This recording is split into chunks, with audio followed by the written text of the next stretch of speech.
Hi, this is Shadi, and today we need to discuss an important topic that's related to technical evolution or de-evolution, and also just basic politics and basic history that's related to Japan and the arts of judo and jujitsu. So recently I did a video called Who Was the First Guard Player, and I discussed the hikikomi being so prevalent in the 1920s, but before that there was a lot of people that were contributing to Ne Waza and becoming groundmasters themselves, and all these people had one particularly common factor, and that is being a Kyoto instructor or training in Kyoto.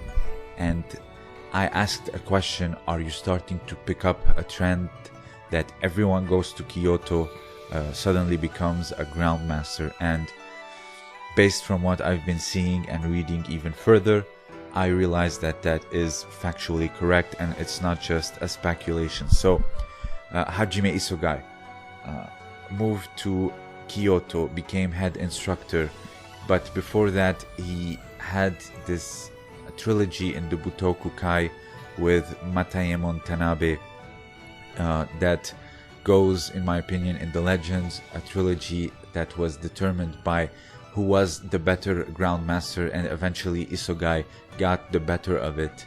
And this is where the whole Ne Waza thing began. And moving to Kyoto because Jigoro Kano wanted to make the Kodokan on several branches. The first one was in Tokyo.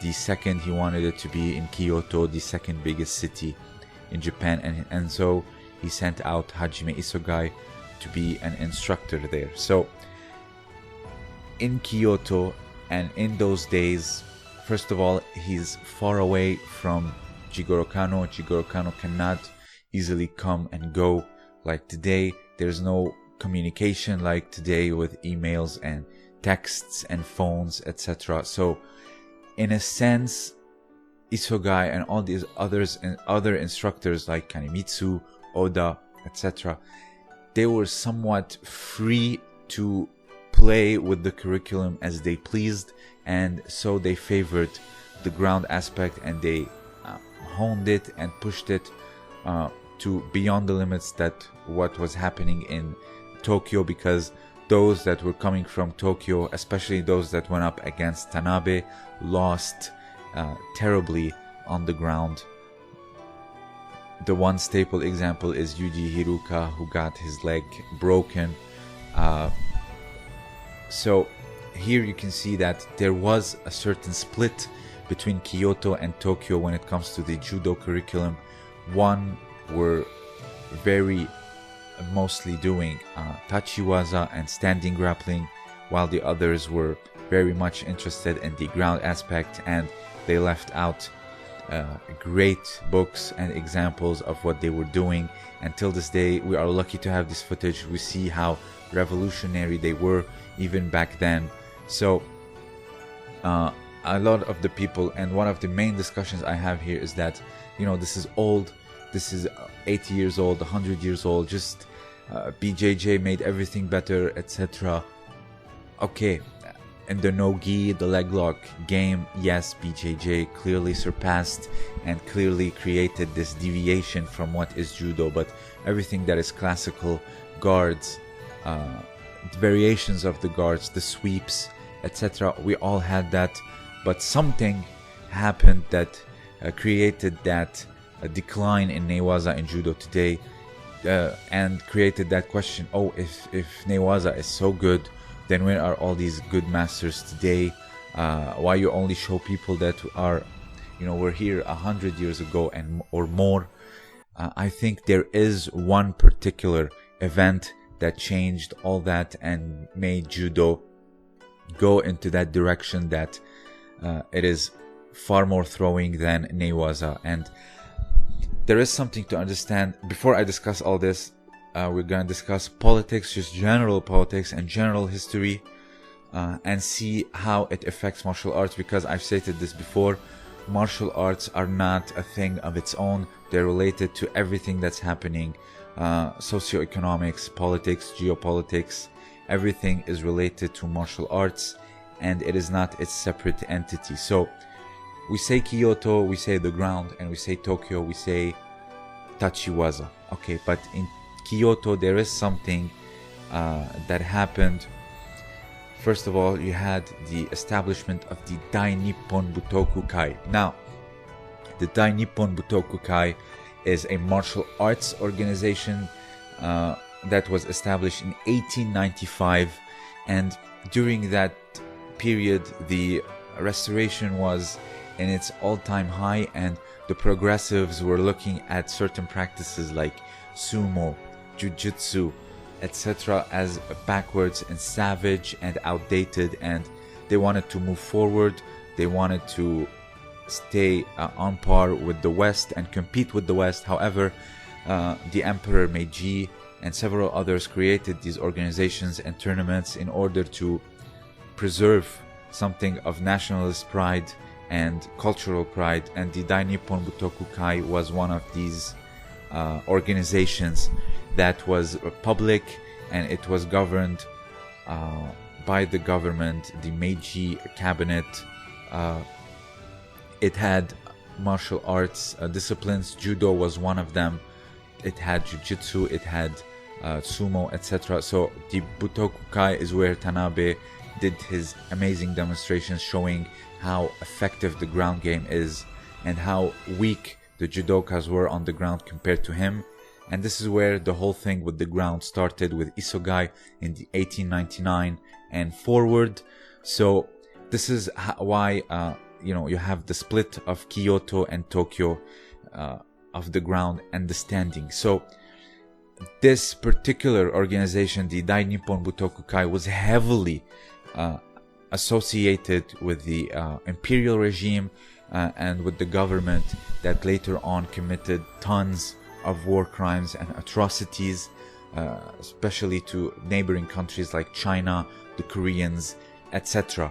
And this establishment, although how evil it I'm sorry, not the establishment, I'm talking the government, how evil it is, etc. It had the support of the Dai Nippon Butoku Kai because it was a public organization.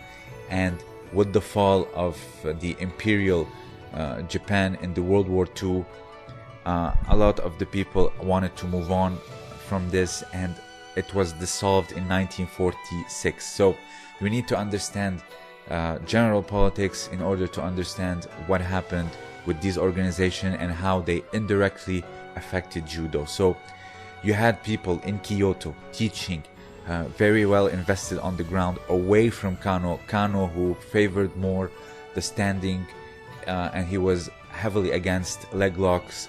I believe in 1922, when the Kodokan had that meeting about the leg locks, Kano was 100% there. Of course he would be. And he was strongly and vehemently against those leg locks, and they got banned and still are till this day. So you had, first of all, the split of the Kodokan branches that created people, and also you had the big Butoku Kai bouts with Tanabe that also made people want to invest more in the ground. You had the split, you had people not constantly in communications with the Kodokan of Tokyo, and they did as they pleased. And also you had the dissolution or the dissolvement of the Dai Nippon Butoku Kai, which halted or basically stopped those grandmasters from doing what they're doing, and they had to revert back to Tokyo or whatever, and their efforts towards the ground game were probably limited. And this is where, in my opinion, the decline of Ne Waza started. People say Olympic judo is ruining judo. Olympics were 20 years after that. It had nothing to do with it. When judo became an Olympic game, it was already too late. But I believe with the dissolution of the Dai Nippon Butoku Kai, the whole thing with the Ne Waza stopped, in my opinion.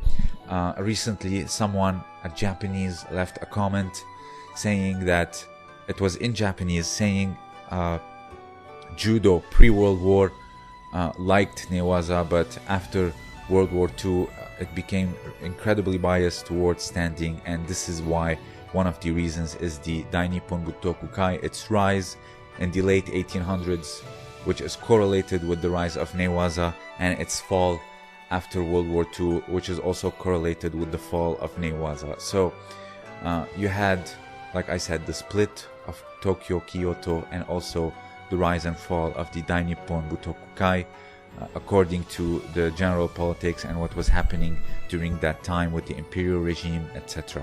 So the decline of Ne Waza is incredibly complex.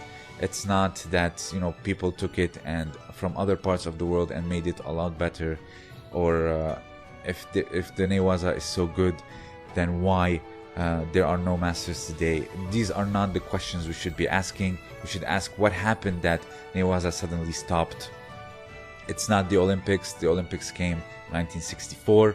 I know Kano wanted to make judo a Olympic discipline way back. I mean, he wasn't in those opening ceremonies just for show. He was working towards putting all of Japan on the mat, and judo was no exception. So even back then he wanted to make it an Olympic sport, and he himself, being a Kitoryu and Tenshin Shinryu student, of course he had a preference towards standing up and not so much towards the ground.